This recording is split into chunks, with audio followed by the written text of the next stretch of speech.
né? Começando pelo pênalti marcado a favor do São Paulo, PC. No primeiro tempo, que para mim foi o primeiro tempo assustador, que me deixou muito irritado. Né? Começando pelo pênalti marcado a favor do São Paulo, PC, que o São Paulo fez 1-0 com o Lucas. É isso, logo aos 13 minutos, né? A gente vai rodar a imagem, o jogo apitado pelo Felipe Fernandes, de Minas Gerais. Tem essa roubada de bola do Luciano, na sequência o Ferreira parte, e aí tem a ação do Bastos, né, na disputa com o Ferreira, o pênalti marcado em campo. E se a gente puder parar só um pouquinho, por favor, já na hora do contato, para chamar a atenção. A gente tem falado muito a questão do uso do braço, né? Paramos aí, por favor. A gente fala muito sobre a questão do uso do braço. Final de semana teve um lance que foi muito debatido do Otávio com o Praxedes, que teve até um impacto mais forte, talvez, do que esse, mas a diferença é que o Otávio estava jogando a bola. Ele subiu para cabecear, já estava posicionado para cabecear numa posição normal, e o Praxedes veio e teve o contato com ele. O Rafael Claus não marcou o pênalti, a decisão de campo foi confirmada. A diferença desse lance é que o Bastos, ele vai para a disputa, e numa disputa que ele já estava perdendo. Ele já está atrás no lance, né, PC? A bola já tinha passado, exatamente, Felipe. Ele está atrás, a bola já tinha passado.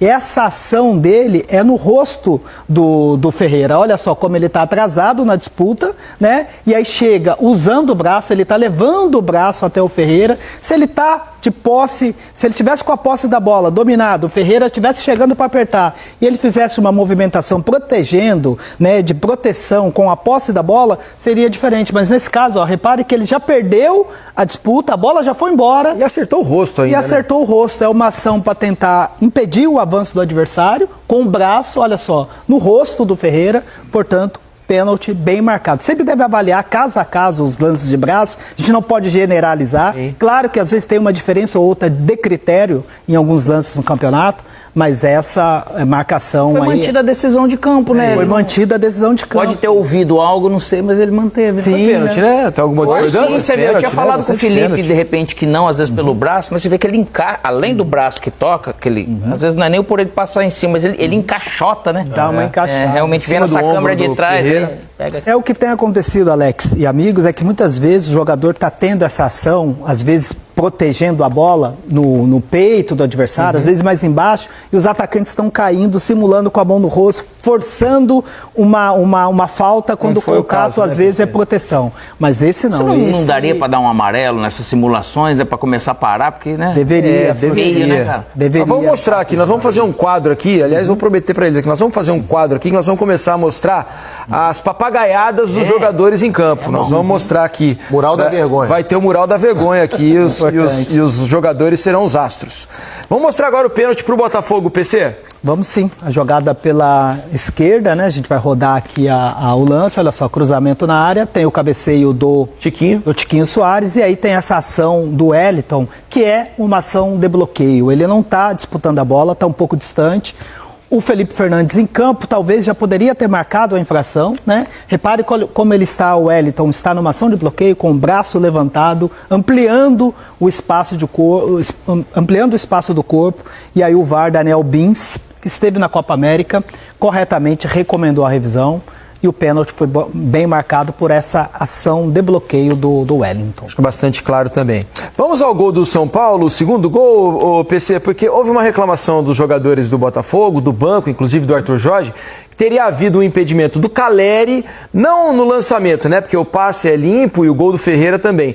Mas quando o Caleri participa da primeira jogada. Mas o VAR mostrou que não houve, né, PC? Exatamente. Daí a importância, né? E aí vai o elogio à CBF. Não são todas as competições que apresentam as imagens no telão. Surgiu a dúvida, assim, porque primeiro o VAR mostra já o segundo momento, né? Na hora que o Ferreira parte, a posição era muito legal, o Barbosa dava a condição, essa segunda posição não tinha dúvida nenhuma, mas a reclamação do banco do Botafogo... Desse toque agora, ó, do Caleri, né? Desse primeiro toque, exatamente. Na verdade, a reclamação era lá quando vem na origem, quando vem o chutão, lá na origem, uma possível volta do Caleri ali, mas o VAR, durante a transmissão, mostrou as imagens, né? Aí, ó. Exatamente. Chutão lá dentro da área, lá no momento da saída da bola. Isso. e aqui o Barbosa dava condição para o Calleri, e essa imagem foi mostrada na transmissão e também apresentada no telão, olha só, com a arte aí do VAR, uma imagem disponibilizada pelo VAR, e aí mostrou que realmente as duas condições, né, nos dois momentos as condições eram boas, tanto a do Calleri no início quanto essa do Ferreira, portanto o gol legal do São Paulo. Vamos para o jogo do Mineirão então, PC, na vitória do Cruzeiro sobre... Mas hoje foi uma oscilação de primeiro para segundo tempo. No primeiro tempo, que para mim foi o primeiro tempo assustador, principalmente pela desorganização do time, eu fiquei muito preocupado. E não sei o que aconteceu no segundo tempo, que o time inteiro acordou. Eu acho que não foi só a entrada do Calleri que acordou os defuntos. O time inteiro acordou. Aquilo que a gente já falou aqui várias vezes, né?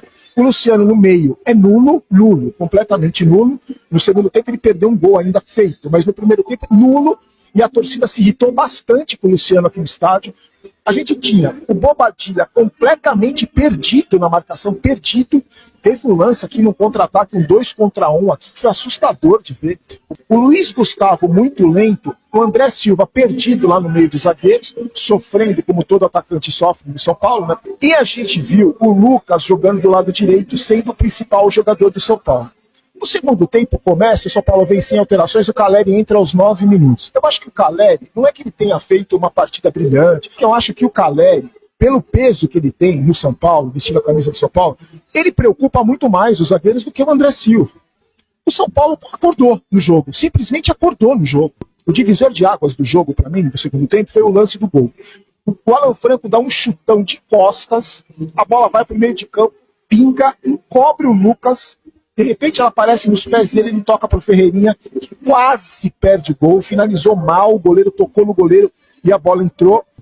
E a partir daí, quem entrou em óbito foi o time do Botafogo. E o Luciano, na única chance que ele teve, eu não me conformo, um jogador de futebol profissional que ganha uma fortuna, não saber chutar com o pé direito, só saber chutar com o pé, ele foi bater de esquerda, pegou todo torto. Mas o São Paulo criou oportunidades, matou o Botafogo. Eu acho que o resultado do jogo foi justo. Eu acho que pelo primeiro tempo que o Botafogo fez e pelo segundo tempo que o Botafogo fez, o resultado foi justo. Não é aquilo que a gente imaginava, não é contra o líder do campeonato, que tem essa campanha que o Botafogo tem, e do jeito que foi o jogo, eu acho que o resultado foi justo. O Luciano, hoje o primeiro tempo do Luciano, ele me deixou muito irritado, porque além de ficar reclamando com o juiz, ele é um peso morto. Não é que eu gosto muito do Luciano, gente, já falei isso aqui. Eu acho que ele é um jogador importante, é um jogador decisivo. Ele tem uma identificação com a torcida do São Paulo, comigo pelo menos. Eu acho muito legal a postura do Luciano em alguns momentos. Não é por esse momento que ele está vivendo e essa posição que ele joga que eu vou esquecer tudo que o Luciano já fez. Só que nessa função, simplesmente o Luciano não tem capacidade para criar jogada. Ele não é construtor. Ele não é camisa 10, ele não é meio de campo. Enquanto essa comissão técnica do São Paulo não enxergar isso, a gente vai sofrer. Eu acho o Luciano importante, a gente pode achar uma função para o Luciano. No jogo contra o Fortaleza, o Lucas não joga, o Lucas não vai jogar, porque está suspenso, tomou o terceiro cartão amarelo. Só que eu acho que, além do gol que ele perdeu, mas eu prefiro que ele perca os gols do que ele simplesmente não jogue. As bolas de canela que ele mata no meio de campo, as bolas que ele perde, ele arma contra-ataque para o adversário. Eu não sei, mais uma vez hoje, como a gente falou contra o Juventude, mais uma partida péssima do Luciano jogando no meio de campo. Hoje ele se entregou, no segundo tempo ele correu, apareceu muito mais do que no primeiro. No primeiro tempo ele nem correu, mas no segundo tempo ele apareceu, tentou mais as jogadas, mas errou tudo que tentou, canela de madeira hoje o Luciano foi. Então essa posição do Luciano, para mim, só jogou bem contra o Bahia, o resto não jogou mais, não jogou nenhum jogo bem nessa posição. O Lucas, aquilo que eu falei para você, tenta a jogada, fez um gol, assistência, só que eu queria destacar a entrega do Lucas, um cara que tem 31 para 32 anos, você vê que não é só a força, a capacidade dele como jogador, você vê que ele corre uma porcentagem a mais porque é o São Paulo, eu sinto isso, não sei se você sente a mesma coisa, eu sinto que o Lucas, a dedicação dele sempre teve no Tottenham, sempre no Paris Saint-Germain, sempre teve essa dedicação. Só que eu acho que pro São Paulo é mais. Pro São Paulo ele se dedica mais. Hoje o que ele correu, o que ele apanhou, o que ele marcou, o que ele cobrou, o que errou também, porque toda jogada ele tenta alguma coisa diferente. Mas eu vou dar uma nota 10 pro Lucas, não só pelo gol, não só pela assistência, mas por jogar numa posição onde eu acho que ele não rende tudo que ele pode, e pela entrega dele, por vestir a camisa do São Paulo. Então, para mim, o Lucas nota 10. E a gente vai ver, você vai ver a falta que ele vai fazer no jogo contra o Fortaleza. E a gente viu o Lucas jogando do lado direito, sendo o principal jogador do São Paulo. Enfim, vários lances eu percebi isso. O Lucas pega a bola na ponta direita, lá aberto, em cima da linha do meio de campo. Ele tá morto lá. 3 jogadores do Botafogo marcando. E ele tenta sempre a jogada. De 5 jogadas, ele acerta 3. Mas ele vai se desgastando, porque ele tá muito longe do gol. Se ele dribla 2, 3 jogadores, ele não chega na cara do gol para finalizar. Por isso que incomoda o Lucas do lado direito, ali aberto, muito aberto do lado direito. No segundo gol, que começa no chutando o Alan Franco, ele está no meio de campo. Ele dribla um jogador e já faz o lançamento para o Ferreirinha. Eu acho que aí ele rende muito mais. Vamos para as notas de cada um. Rafael, para mim o Rafael não teve culpa nos gols, o cara uma bola indefensável, o pênalti, o Tiquinho bateu super bem, e as bolas que foram pro gol ele fez defesas importantes. Nenhum milagre, mas fez defesas importantes. Numa entrada do Luiz Henrique aqui, que ele deixou o Alan Franco na saudade, o Rafael saiu bem, numa cabeçada no primeiro tempo ele foi bem, e num chute agora no finalzinho ele fez uma defesa importante, nota 7 pro Rafael. O Igor Vinícius, no primeiro tempo, péssimo como todos os outros, errou todos os cruzamentos. No segundo tempo, não que ele tenha sido brilhante, mas pelo menos ajudou ali o Lucas. Ele participou mais do ataque com o Lucas. Vai, nota 5 pro Igor Vinícius. A dupla de zaga, no primeiro tempo, me deu até pena do Alan Franco com aquele moleque do Botafogo. O Alan Franco parecia um senhor de 60 anos, depois do churrasco, ter tomado várias canjibrinas, marcando um moleque de 18 anos que só vai na igreja. Então imagina a dificuldade que o Alan Franco teve para marcar esse moleque. No segundo tempo, tanto ele quanto o Arboleda cresceram. Então uma nota 6 para os dois. O Wellington, talvez, ele e o Bobadilla talvez tenham sido os jogadores que mais morreram no primeiro tempo e ressuscitaram no segundo. O Wellington sumiu no primeiro tempo, além de fazer o pênalti, desapareceu. E no segundo tempo ele foi bem, foi importante do lado esquerdo. Nota 5,5 para o Wellington. O Luiz Gustavo, lento e tendo que marcar sozinho no primeiro tempo, já que o Bobadilla estava desaparecido do campo. Mas no segundo tempo ele participou, ele correu, ele se entregou mais no segundo tempo do que no primeiro. Nota 5,5 para ele também.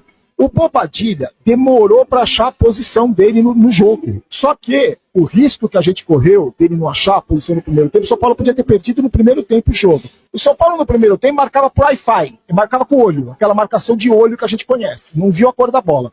No segundo tempo melhorou muito a marcação, deixou o Botafogo jogar. Então uma nota 6, 5,5, 6 para o Bobadilla. O Ferreirinha fez o gol, tentou jogadas na esquerda, muito bem marcado, nota 8. Só que eu vou tirar um ponto pelo gol que você perdeu, Ferreirinha. Não dá para ter mais um gol perdido, não dá. O André Silva, para mim, foi mal, a bola não chegava para ele no primeiro tempo, porque não dá para contar com o Luciano apoiando, o Bobadilla perdido e Luiz Gustavo. Então uma nota 3 para o André Silva. O Luciano, hoje no primeiro tempo do Luciano, ele me deixou muito irritado, porque além de ficar reclamando com o juiz, ele é um peso morto. Não é que eu gosto muito do Luciano, gente, já falei isso aqui. Eu acho que ele é um jogador importante, é um jogador decisivo. Ele tem uma identificação com a torcida do São Paulo, comigo pelo menos. Eu acho muito legal a postura do Luciano em alguns momentos. Por esse momento que ele está vivendo e essa posição que ele joga, que eu vou esquecer tudo que o Luciano já fez. Só que nessa função, simplesmente o Luciano não tem capacidade para criar jogada. Ele não é construtor. Enquanto essa comissão técnica do São Paulo não enxergar isso, a gente vai sofrer. Além do gol que ele perdeu, mas eu prefiro que ele perca os gols do que ele simplesmente não jogue. As bolas de canela que ele mata no meio de campo, as bolas que ele perde, ele arma contra-ataque para o adversário. Eu não sei, mais uma vez hoje, como a gente falou contra o Juventude, mais uma partida péssima do Luciano jogando no meio de campo. Hoje ele se entregou, no segundo tempo ele correu, apareceu muito mais do que no primeiro. No primeiro tempo ele nem correu, mas no segundo tempo ele apareceu, ele tentou mais as jogadas, mas errou tudo que tentou. Cara. Nota 5 para o Luciano. E faltou o Lucas. O Lucas, aquilo que eu falei para vocês. Tenta a jogada, fez um gol, assistência. Só que eu queria destacar a entrega do Lucas, um cara que tem 31 para 32 anos. Você vê que não é só a força, a capacidade dele como jogador. Você vê que ele corre uma porcentagem a mais porque é o São Paulo. Eu sinto isso. Não sei se você sente a mesma coisa. Eu sinto que o Lucas, a dedicação dele, sempre teve no Tottenham, sempre no Paris Saint-Germain, sempre teve essa dedicação. Só que eu acho que pro São Paulo é mais. Pro São Paulo ele se dedica mais. Hoje o que ele correu, o que ele apanhou, o que ele marcou, o que ele cobrou, o que... errou também, porque toda jogada ele tenta alguma coisa diferente. Mas eu vou dar uma nota 10 pro Lucas, não só pelo gol, não só pela assistência, mas por jogar numa posição onde eu acho que ele não rende tudo que ele pode, e pela entrega dele, por vestir a camisa do São Paulo. Então, para mim, o Lucas nota 10. E a gente vai ver Você vai ver a falta que ele vai fazer no jogo contra o Fortaleza.